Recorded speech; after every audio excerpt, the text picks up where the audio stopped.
A lot of people don't even think that they need a real estate agent. I'm not talking to you people, okay? There's something wrong with you people.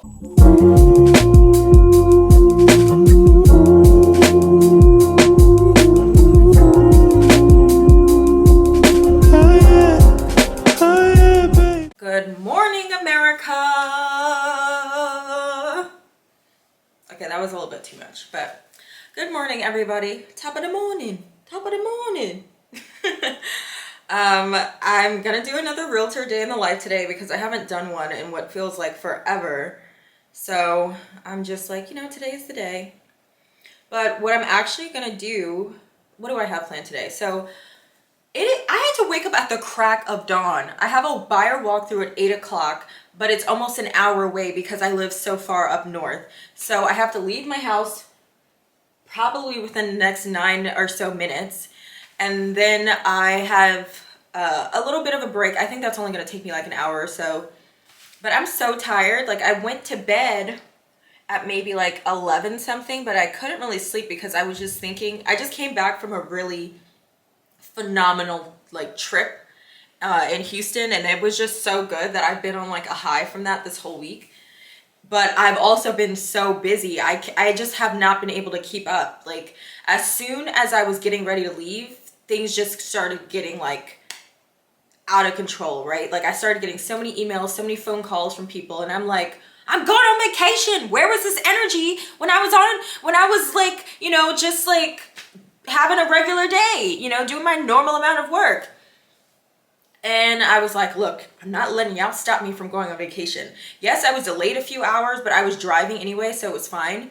But when I got there, I got a few emails and I just tried to respond to them, but I was like, I'm not working. I need a freaking break. I need a break.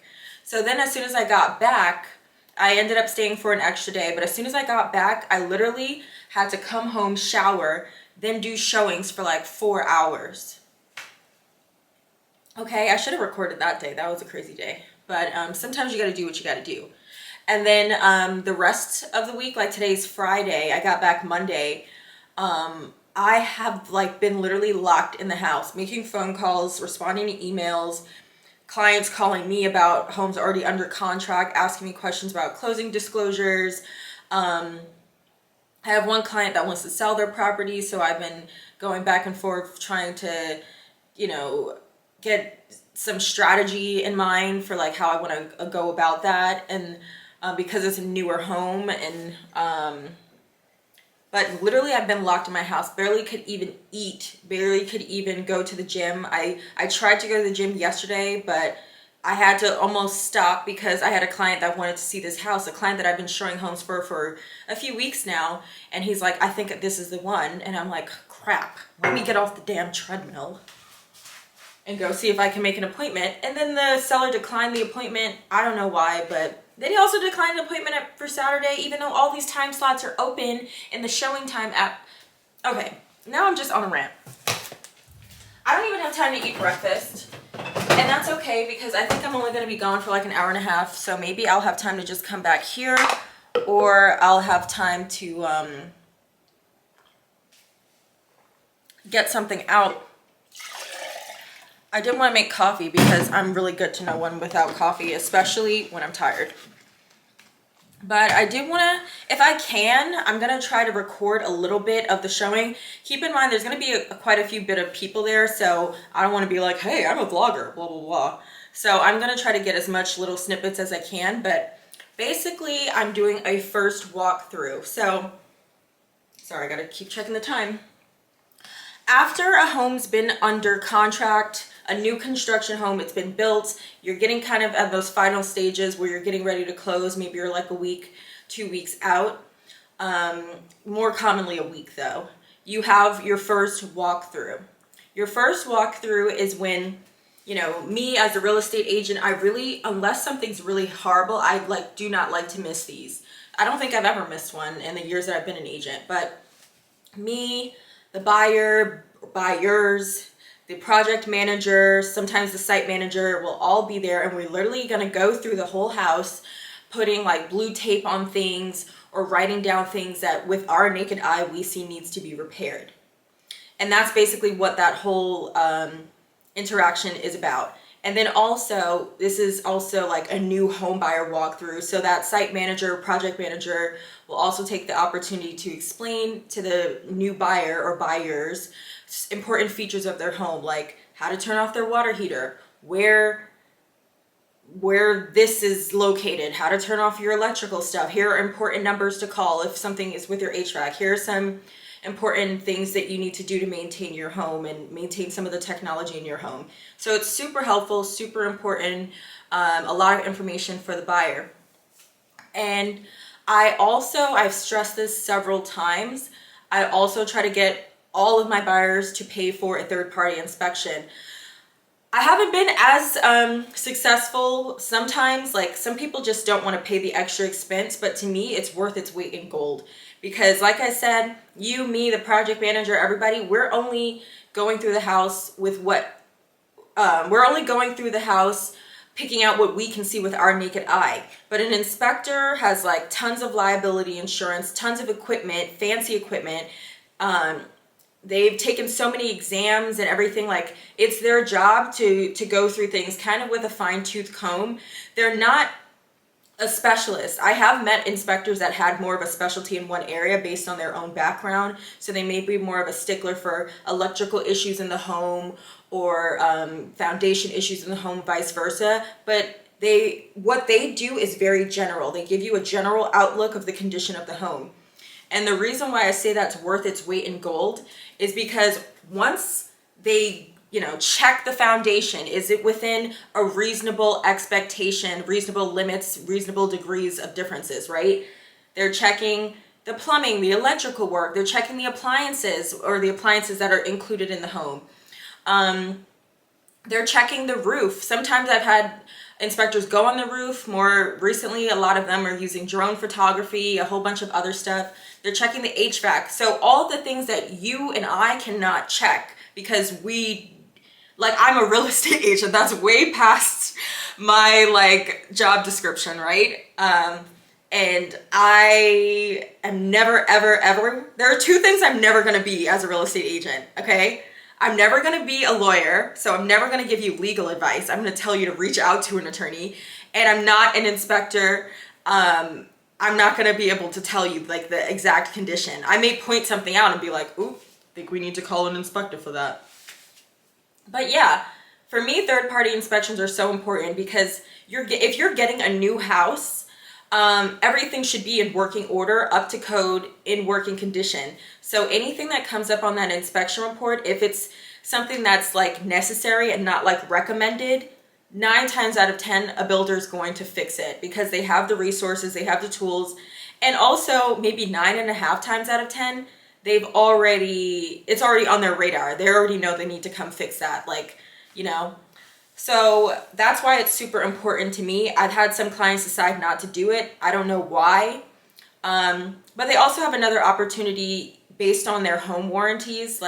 What's really common, now I'm taking too much time, but what's really common in the new construction world is to have a 1 to 10 warranty. So the 1 is for the first year, to cover the first year that you've been a homeowner, to cover a lot of the cosmetic things in the home, such as your foundation settling. You may have a few stress cracks, stuff little things like that, right? And then 2 years is for a lot of the things that you can't see, like electrical work, plumbing, stuff like that, maybe covered for 2 years. And then the 10 is for structural, as a structural warranty. So for your roof, your foundation covered for 10 years. And I don't mean, I live in Texas, so hailstorms are super popular here, but that's not what I'm referring to. That's something that you're going to have to take up with your home insurance because that's an act of God. When I say roof is covered, I mean if it wasn't installed correctly, if all of a sudden you have water leaking down your walls because something is not right with the roof. And also the foundation, you have to do certain things to maintain your foundation here in Texas. That's just how it is.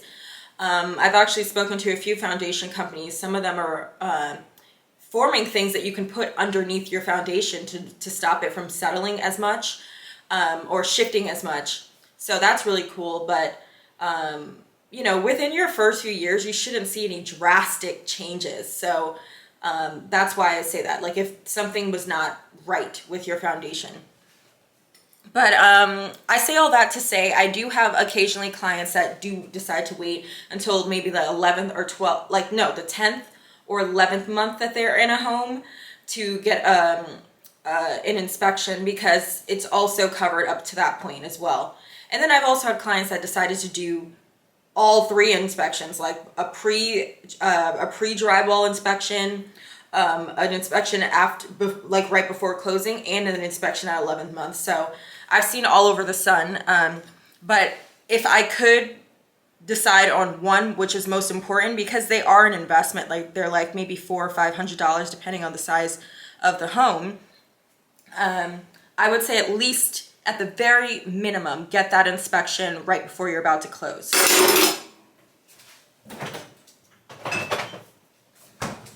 And you wouldn't believe the type of things that have come up in new homes. A lot of people assume because it's a brand new home that like you're not going to have any issues. It's a new home. A lot of people don't even think that they need a real estate agent. I'm not talking to you people, okay? There's something wrong with you people. But let's see. What are some things I've had? Okay, I've heard stories of people having weird flooding in their home because like something was not right with the plumbing, but maybe if they had an inspection, they would have known that, okay? That would have been on their radar and that would have delayed closing, would have got it fixed. I've had an issue where a toilet room, like you know how they do these toilet rooms now, was way too small, and the builder had to extend the size of the toilet room because it wasn't up to code. I've had people had to reinstall things. I've had people have to move plugs around.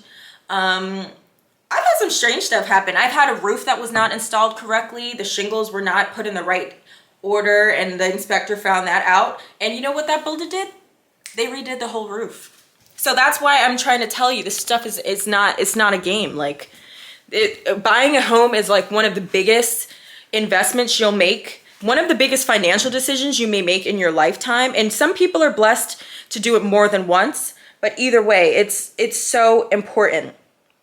And you just can't play around like that. So please, if you're watching this video, a lot of other realtors seem to watch my Realtor Day in the Lives, but if you're a buyer, please consider getting a third-party inspection, and please consider working with a real estate agent that you know, love, and trust to help you buy your home.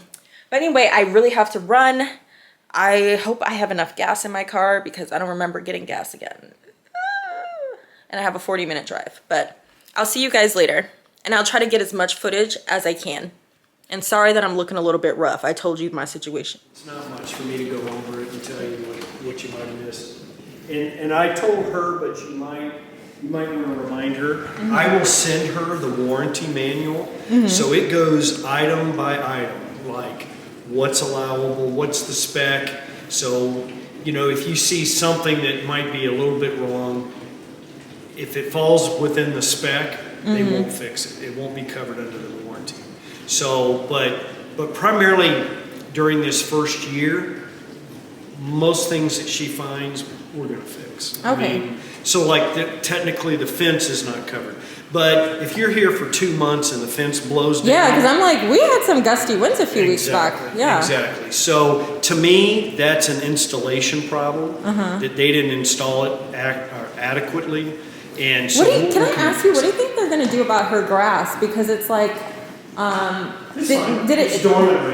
had enough time to actually wait till the spring. Okay. Wait till the spring, and what you'll see in bad grass is you'll see patches that stay brown. That don't turn green. Okay. So you'll see like all this turned green except for 2 patches. We'll come in and replace those patches. Oh, really? Within the first year you'll do that? So it's not warranted, but we will. Okay, for the most part, we will. Same thing with your floor. If you if the floor develops a nick on it, or if it starts popping up or something, she needs to let me know in the first year, and we'll fix that. Okay. It's not warrantable, so we don't have to fix it, but most of the time we're going want to fix it. Okay, that sounds really good. We basically want them to be happy. I mean, with their Yeah. home. So if we can come in and say, it's not supposed to do that. Yeah. We can fix that. But if she drags her barbecue pit from the front door to the back door and leaves alone, we're not going to fix it. Yeah. So and that's why the grass and the plants are not considered warrantable. Yeah, because we don't know if you decided to turn your sprinkler off because you didn't want to pay a water bill. Yeah. You know, we don't know. So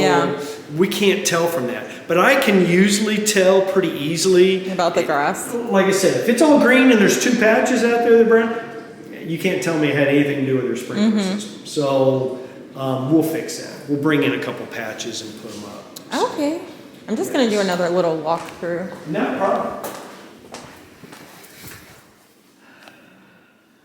Okay. Yeah, so we basically went through the house putting tape. So green is texture, blue is just paint issues or things that need to be repaired. We went through all the closets, all the bathrooms. Like you see that here. So that's basically what they're doing. So now they're in the garage and he's explaining to her some of her features of her home, such as like that are in the garage, like her water heater, showing her her HVAC, all of that kind of stuff. So let's go take a look.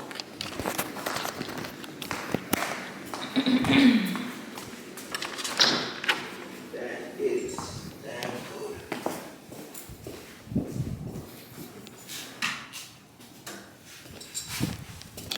Okay guys, now they're in the attic. They're in the attic and he's going over some features for her there.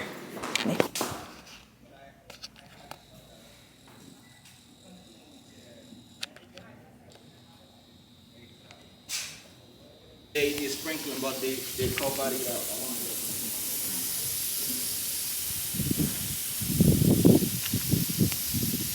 I hope you have barbecues and stuff with that big yard like that. I have to. I mean, it is so much. I've never used a barbecue grill like in my life. So my 2 stories, and we did, and it was 2 full homes. We bought the lot next to us, Right. and so we look. It was probably the Okay, you guys.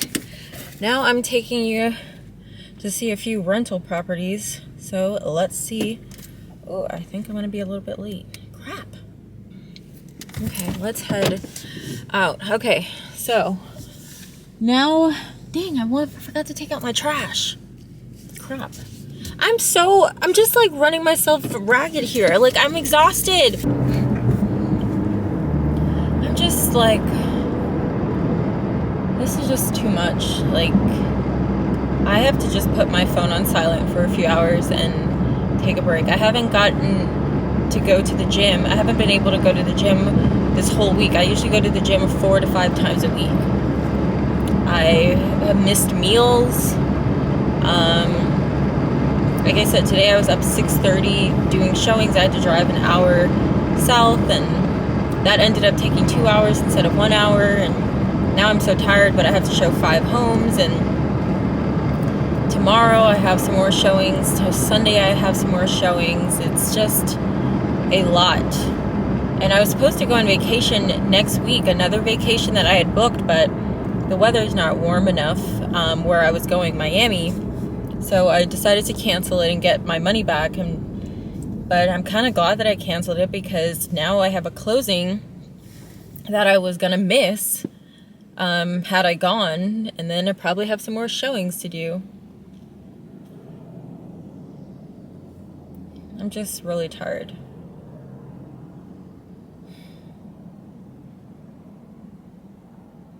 I just feel like there's just so much on my plate, and I'm sure I'm not the only real estate agent complaining about this in the Austin area, but it's just getting harder and harder and harder to find people homes despite what their budget may be. Like, it's hard for me to find people homes that have a $400,000 budget, and to be honest with you, at this rate, even if I had a client that had a $4 million budget, I might be struggling to find what they need or what they want, because inventory is still so low. It's so hard. Even if you want to buy new, you're waiting anywhere from like a year to a year and a half or more to build your home, and it's just a lot. And all I am is a real estate agent. I'm not a builder, I'm not a lawyer, I'm not an appraiser, I'm not an inspector. So there are so many things beyond my control. Like, my expertise is to try to help you find the property, to try to mitigate, is that the word? Mitigate risk or mediate risk? To lower your risk level, to give you recommendations for the people that I am not, and also just guide you through the process, and just be a real advocate for you, because so many people don't realize how involved owning a home and buying a home can be. It is not slight work. It really is not. I've had some clients that, like, for instance, I have a closing now, that the one that's going to be next week. I met her over a year ago, and we're just now closing on her home. She didn't go under contract with me until almost maybe 4 months ago. So it's not like a short process. You're going to be showing people homes, putting a lot of miles on your car, going through a lot. But I will tell you, in half a mile, turn left onto North FM 620. I will tell you, the process can be so beautiful, especially if you have those clients that become like family to you eventually, or become, some of your best friends. And I've had the pleasure of having that happen on a few occasions. People that want to show you what they did with their house, they'll invite you over to housewarmings, refer you to other people. And it's really nice because the people that get it, like, they really get it.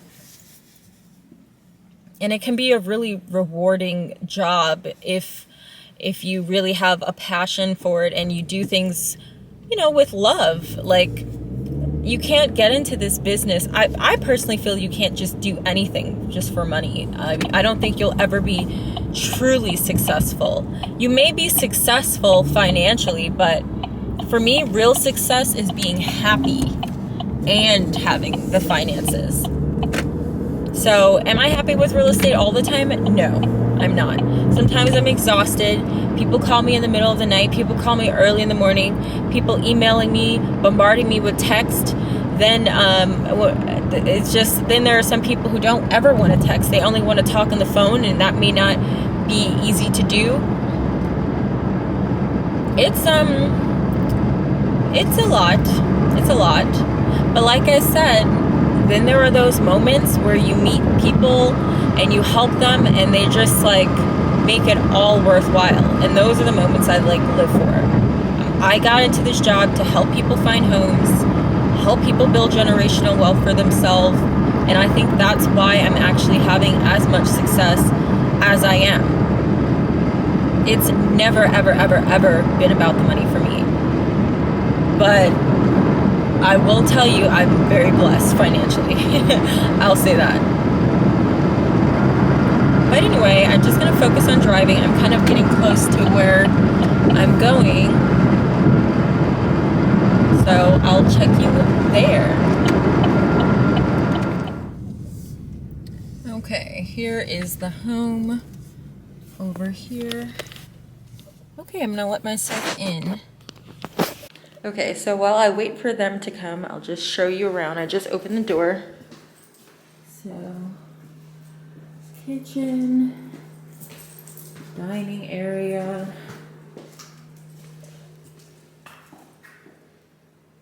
high ceilings. So the rental process is very different than buying a house. If anybody cares for me to explain that process, please let me know. There's the yard. But the rental market can be just as competitive as buying a house. It's not as bad as it used to be, but I've had people have to offer above asking to secure a home as well. Typically, the deposit is the first month's rent. Sometimes there's a pet pet rent, but 9 times out of 10, there's always a pet deposit unless you have an emotional support dog or a service animal. You have to have fairly decent credit. I would say maybe over 550, 600, something like that. What else? 12 months or more lease is preferred. A lot of people don't do short-term leases, which are like 6 months or less, because a lot of times you're like bringing in your furniture and stuff and everything, and a lot of the HOAs don't allow short-term rental less than 6 months, so a lot of the leases you'll see for homes are 12 months or more. Negotiating is really hard to do in the rental market, but I try to do it as much as I can. Even if it's $50 or $60 off of the rent, that's saving your client a few $100. So if you can, definitely try, especially some of the lower hanging fruit that are on the market for a little bit longer. So they might be a little bit more willing to negotiate. But anyway, I'm just gonna wait for them to come and then respond to a text that I just got from another agent for these showings that keep getting canceled by the seller. How are you selling an $800,000 house in one of the hottest areas in Austin, but only allowing 2 hours of showings on a Saturday? No showings yesterday when the house went on market. 2 hours. This is, I'm telling you can't make this up. Okay, so and just like that, the home that I just showed went pending in the few minutes. In 1,000 feet, turn right onto Moke. In the few minutes that I was in there. Totally checked that the listing before I left was completely active. I don't know if when they saw me enter the house, because it's via Bluetooth, so they'll like see that somebody went inside, if they're like, oh, let me change this, it's pending. So that was a waste of time, literally a waste of 30 minutes. Okay.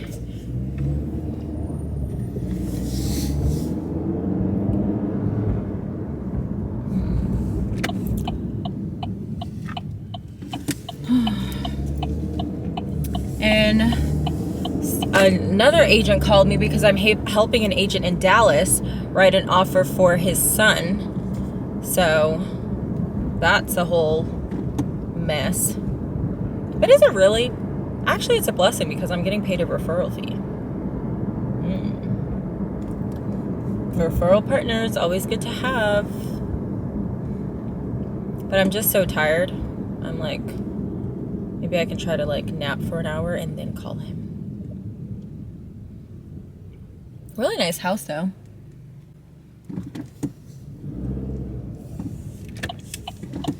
They're just making it a pain in the ass to try to show this house. Like, oh my gosh, 2 hours on a Saturday? No showings that I could get to yesterday. I couldn't do it today because client's out of town today. What a joke. I hate when people have to write offers blind like that, but that's what he's gonna do. We're gonna submit an offer and then just see what happens. The house is listed for $775. I think maybe we're gonna offer like $825, something like that.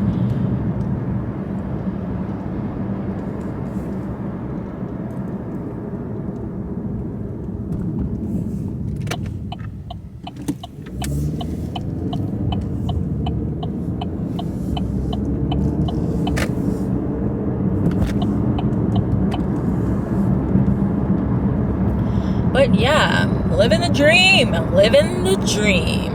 Okay, living the dream. It's so crazy. I actually used to live over here.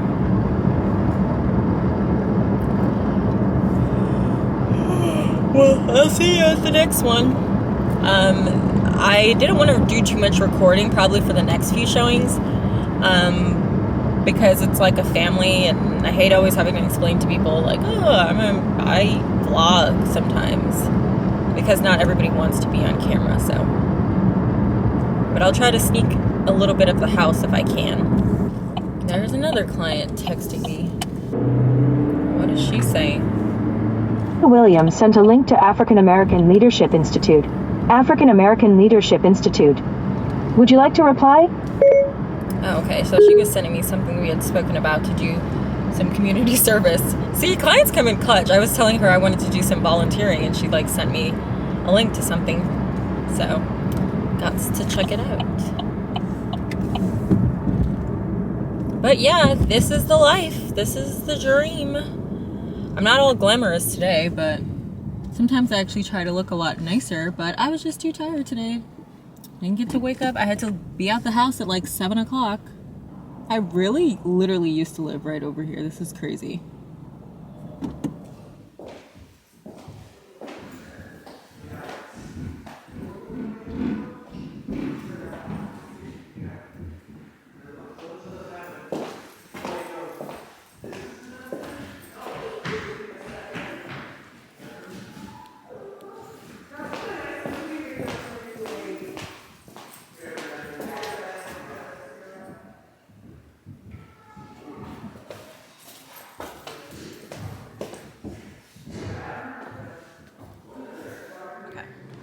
I'm back home. If you guys say one word about the disaster that's behind me, it's over. No more of these videos.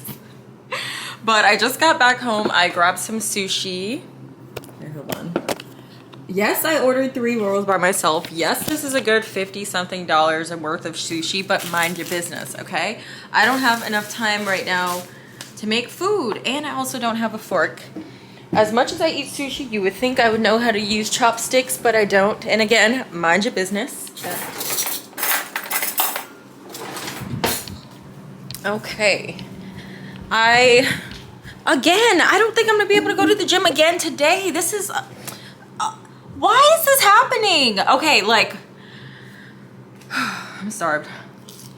That's really good. Okay, Tomo Sushi. Come through. I have so much going on. Every day I try to make a schedule and then more stuff just keeps popping up. And you know what? I'm grateful because I want all the money I can get. I want to save and I want to invest. Like, I obviously can't do real estate forever because I'm going to run myself dry. I'm starting to realize that the more successful I get, the more running I do. And I'm on a team, so it's not like I can outsource. Oh, wow. Yum. Oh, wow, that's really good. What is this sauce here? But,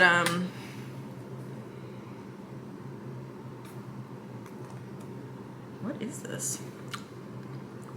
Ooh, whatever it is, it's really good. But yeah, so may or may not be going to the gym today. Hopefully I am. I really need to take a nap because I'm exhausted. But I'm not really a napper. But right now I just have to call those agents. So I just showed 5 houses. They liked 3 of them. I'm gonna call the listing agents and ask if there are any applications on them and then have them probably apply to maybe 1 or 2 of those. So that worked out well. And then I have another agent I'm helping write an offer from, he's out of town. Write an offer for his son, so I'm getting a referral fee for that if the offer is accepted. So I have to call him and tell him, you know, because he's in Dallas and I'm in Austin, so the market is a different, you know. People just say, oh, you know, you're licensed in Texas, you can work anywhere in Texas. I personally don't believe in that. I think you should service the area that you understand and are comfortable with. Like, for instance, if I had grown up in Dallas but moved to Austin, totally fine, right? Familiar with Dallas, familiar how things work there. But I just don't feel like, I've maybe gone to Dallas once or twice in my life. I am not competent enough to help somebody in Dallas. I've gone to San Antonio once or twice in my life. I'm not competent enough to help somebody in San Antonio unless they're very adamant that I help them. And even then, I would be like, I think there's somebody better for the job.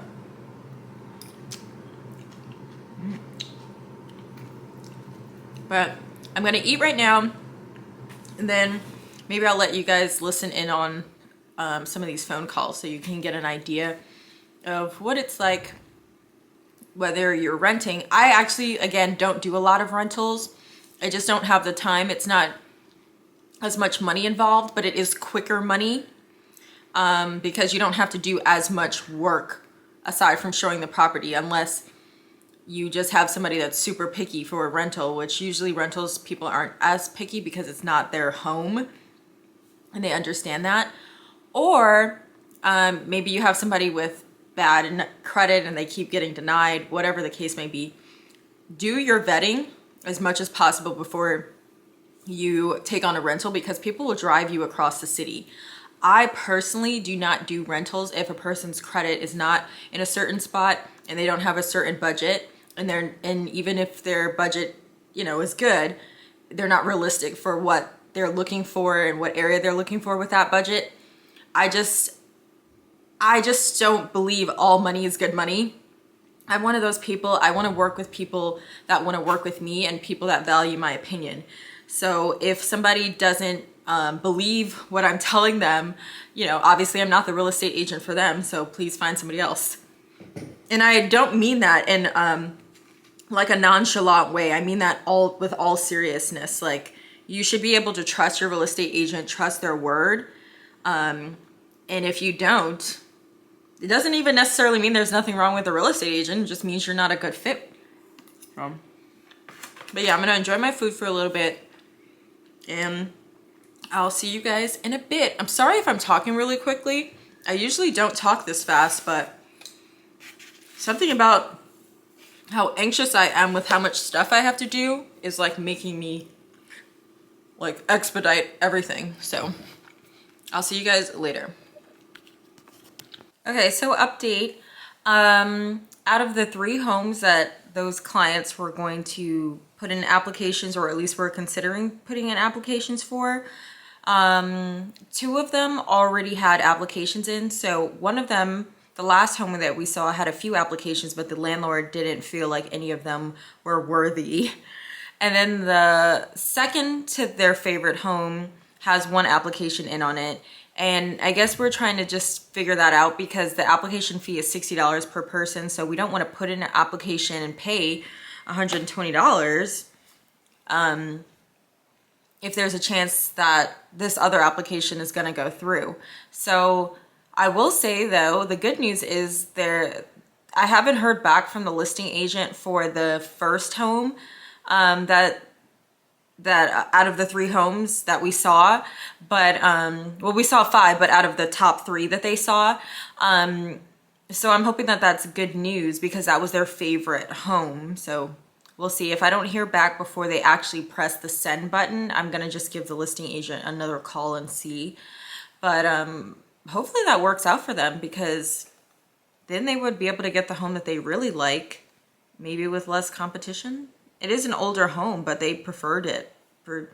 They just liked that home, so. But it's now that they've set the deadline of 9 a.m. on Tuesday,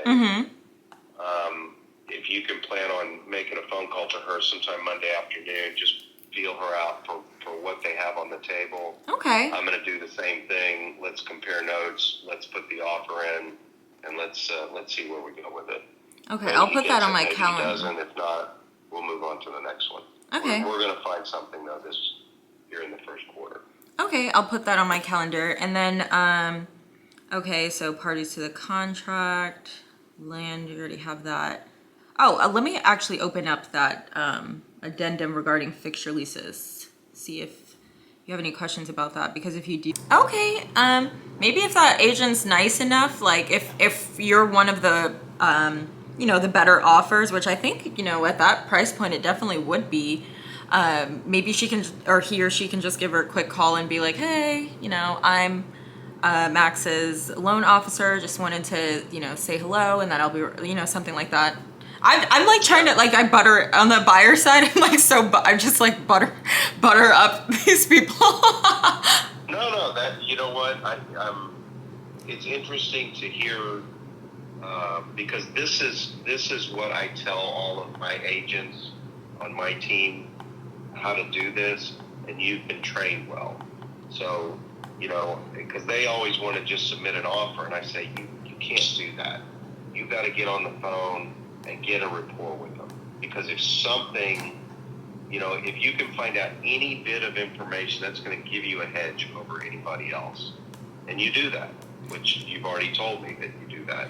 Yeah. Because sometimes the I money have is the not lenders all. call afterwards. Hey, we're proactive. We wanted to call you. We understand that the offer's in there. We want to tell you, here's the deal on this client. Blah blah blah blah. So yeah, you're doing everything that you're supposed to do as a buyer's agent, and you've been trained well. So Sounds good. Yeah, thank you. kudos to whoever's been training you. Yeah, I worked with another brokerage called JB Goodwin. I don't know if you've ever heard of that. Mm-hmm. Oh, well, they were pretty hefty with their training. It was like 4 months. It was like 4 months of just straight training, rentals, buyers, contracts, mock phone calls. It was like a whole bunch. Homework assignments. It was a lot. So, That's awesome. Yeah, it was really cool. And yes, it was expensive, but the training was like really worth it because it's helped a lot. Like I never. It's been years, but I never really forgot anything. But if you need anything else, you're a step ahead of most agents out there. Well, thank you. There's no doubt about it. Well, thank you. If you need anything, hopefully Max's offer gets accepted. But obviously, if you need any inspection recommendations, if he needs to get in and out of the property, if he needs any, if he wants to get anything done and he just needs somebody to let like a contractor or anything like that in. For quotes, because that's, obviously that's super common. After we get the inspection report, sometime we'll get quotes. I can do all of that. Perfect. About that. That's basically what we discussed, is that I needed feet on the ground there. Mm-hmm. We can handle the negotiations from here, mm-hmm. but I needed feet on the ground there. And then obviously when the inspection's done, obviously you have a list of inspectors, mm-hmm. but that you guys feel comfortable with. And then when we do the inspection, whatever we do there, I'll fly down for the inspection, but I would like you there. Just yeah. If that works. Yeah, I usually go to like the last 30 minutes or so, mm-hmm. and if any, especially go over some of the big ticket items. So that way, if I do ever have to negotiate anything, I'll be like, okay, I remember now because he like specifically told me what are some things that are worth fighting over. Yep, perfect. Yep, that's exactly what we'd want to do. Last 30 minutes, we go in, just give us the highlights. We'll go through the report after we get it, and then we try to negotiate out the big ticket items. I don't like to deal with stuff that's a one-day trip to Home Depot. Yeah, it doesn't make sense. Yeah, I absolutely agree, and maybe we can negotiate some sort of concessions or anything. But I mean, hopefully this home is in pretty good shape. But it's not up for me to decide; it's for an inspector to decide. So. Right. Okay, perfect. Well, I appreciate all your hard work on this. I appreciate everything you're doing, and as we kind of get to the next step here.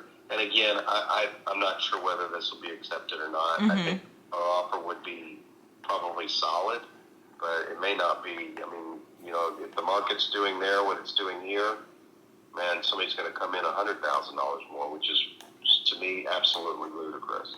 It happens a lot. Like, I don't know how much it's still happening, but it's just, I've had it on the buyer side. I've had a few clients have to do stuff like that, coming in 25-30% above asking, even all cash, and not get accepted, but then get accepted second, or have something fall through. That's why in this market, I just feel like the backup offers are like your best friend, because it's just sometimes, if anybody's like me, they'll have like buyer's remorse of like, oh wait, I just paid $200,000 above asking. I don't know about that, and maybe they might fall through, and then maybe a more realistic offer gets accepted, as the backup. So yeah, well, so it does sound like, I guess, your market's starting to level off. Is that what you're feeling, or no? It's, to be honest, it's just, it really, at this point, I just feel like it's property dependent, because like when I was going through some of the comps, one of the houses that I was going to send you, but I didn't feel it was quite enough comp because it was closer to the water, and also it was like maybe like 100 or so square foot higher, but it was listed for 700 and it sold for $1 million. So I was like, did they do this on purpose? You know, because sometimes the real estate agents play these games, you know, just to try to get interest and as much eyes on the property. But I was like, because 300,000, how could you be that far off, like with your listing price, you know? Yep. But Yep. I don't know. So everything that you're seeing there, because everything looks like it's in this range. It's anywhere from 750 to 900.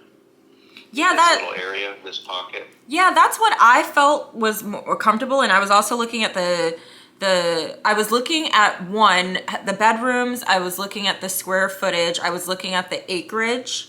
And then I was also kind of just looking at the price per square foot as well. And I really felt like, me personally, I just feel like it should be under 700 for what it is. Like, just like a combination of those things, under 700 per square foot. And I know square foot per square foot is not super important in today's market, but just when I was like calculating in my head, that's what I really thought that it was somewhere between there, maybe like around like 680 per square foot. Okay.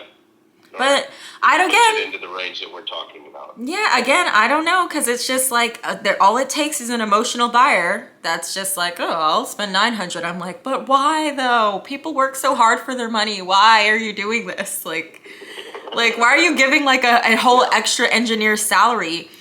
Are you familiar with Douglas Elliman? Like, you know how they're on like the millionaire listing? Like Okay, yeah. they came to Austin maybe like last year. They decided to like, you know, extend like to here. They're in a lot of other markets, but they're coming to Austin obviously because this is another hot market. So they have like a soft opening, and like some of the people from the millionaire listing were there, and some of the other top agents like in the area were there. I guess they got invited. And I met this other agent who does a lot of off markets. Like he does so much. And so I'm friends with him on Instagram, and he started sending me emails for stuff that he has coming up because he's like partial investor too. So I think that's why he has so much development. But I did send Max another one of his like ADU listings. It's like 750. I just sent him that email this morning, an off market that he. Okay. Did that come in today? Yeah, I sent him that this morning. I think I also texted him and told him I sent him that too, or emailed him. Okay. Yeah, he's been traveling today. So Okay. back down to Austin. Well, that one's off market, so I mean, it may not be as much of a brush, but I mean, it's always just a phone call, and I've brought people by his listings before. And to be honest, nobody. Are they redone, or they Brand, you know, they're completely scraped. So he works with a lot of developers who buy the tear downs for like, you know, they'll buy like a lot or, you know, or an old house and then just knock it completely down and build a one larger house, and then the ADUs, like some of the ones Max and I have seen already. Okay, ADUs. You're talking about. Additional dwelling unit. Yeah, you're talking about something that's on property that's that you can like a lease out. No. So actually, this is more common like in the more dense parts of Austin, like closer to the city, like more central parts.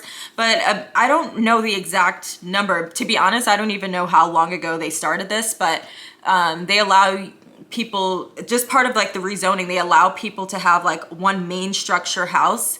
I think it's called SF3 zoning, where you're allowed to build another structure on the property. Like a house may already be there, but you're allowed to build another structure on the property that's less than 1,200 square feet. And they sell that separately. So when a lot of the times when you'll see like a Unit A might be a larger house. It might be like 2,000 something square feet or 3,000. And then you'll see Unit 2 or Unit B, that's another smaller house. But they can't be more than 1,200 square feet. And they're usually 2 bedrooms, 2 baths, like that. And they're sold separately. So a lot of the times they either have like a mock HOA.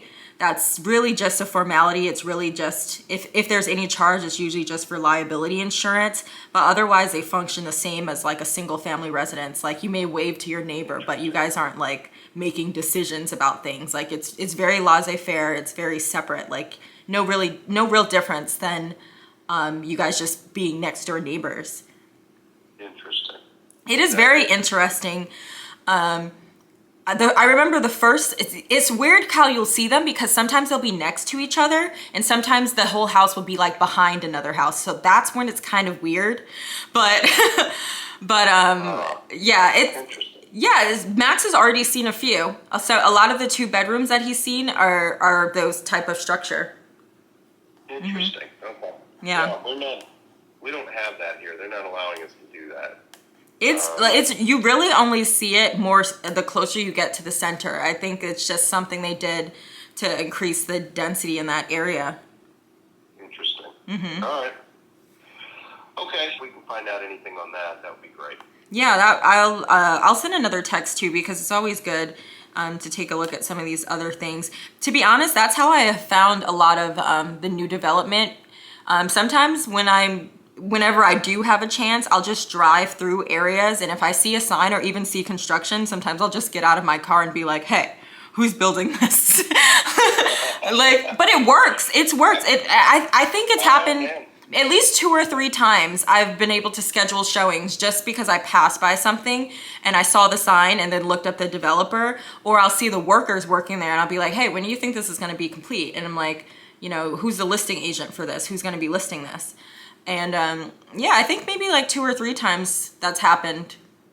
Yeah. Good for you, man. Good for you. But you have to because they're not advertising. So much stuff sells off market nowadays. Like a lot of stuff isn't advertised. So if you don't know people directly, and I'm really heavy on Instagram as well because I'm not past DMing a developer or DMing a builder. If they post something, I'll be like, when is this coming? What is the price point? Love it. Okay, well that sounds good, Taylor. I'll let you know what we do on this thing, but yeah, just keep it coming, okay? Okay, well you have a great rest of your evening, and I guess we'll talk again maybe on Monday. I'll let you know what I hear. Absolutely. Thank you very much. No problem. Have a great weekend. You too. Bye-bye. I forgot that I had this camera on, and I'm like looking all in the camera and forgot that I have it on. A mess. Y'all, why do y'all watch me? I'm a freaking nutcase, lunatic, okay? And again, y'all better not be judging, okay? Look at this. I'm hiring a housekeeper. I would like everybody to know that, okay? No more me saying I'm too busy. I'm hiring a housekeeper. Period. Okay, guys. It's a few hours later. My best friend called me and FaceTimed me. I haven't talked to her in a really long time, maybe like a week or so. But I'm gonna conclude this vlog today. But thank you so much for watching. As always, I'm so grateful for all of you. I'm glad to help in any way. A lot of you have emailed me, messaged me, left comments, DM'd me, and I'm always so happy to hear from you guys. So never hesitate to reach out. I actually love to speak with you guys and help in any way that I can. But again, thank you so much for watching. Don't forget to like, comment, and subscribe, and I'll see you in the next one. And if you have the time, please go ahead and leave a comment as to what you'd like to see from me next. I know my channel is all over the place. I do real estate stuff, I do fashion stuff, but I think what I have up next on the agenda is I might show you some more things that I've purchased for clothing because I'm on my grown and sexy vibe. I'm trying to look my age and just really dress in a way that I feel is flattering for my body type. But somebody, gosh, it actually has been more than one person, but a few people have reached out to me asking they want to see how I dress for work. So I definitely want to do a video like that. I actually might do some home organization stuff because as you can see, my place is a mess, but we don't have to talk about that. And I'd love to just give you guys a little bit more behind the scenes of like my life and like what I do when I'm not working as well. I think I've already showed you that in my vlog, but this year is just gonna be a good year for me. I can feel it, I can taste it, I can see it. And I wanted to show you what I'm doing to kind of walk into that journey of like self-discovery and self-growth. So want to bring you guys along with me. But I'll see you in the next one. Again, don't forget to like, comment, and subscribe. Sorry to threaten you with my fork, but you already know the deal. Love you. Bye. Brown sugar black. I get high off the moon, don't know how to make.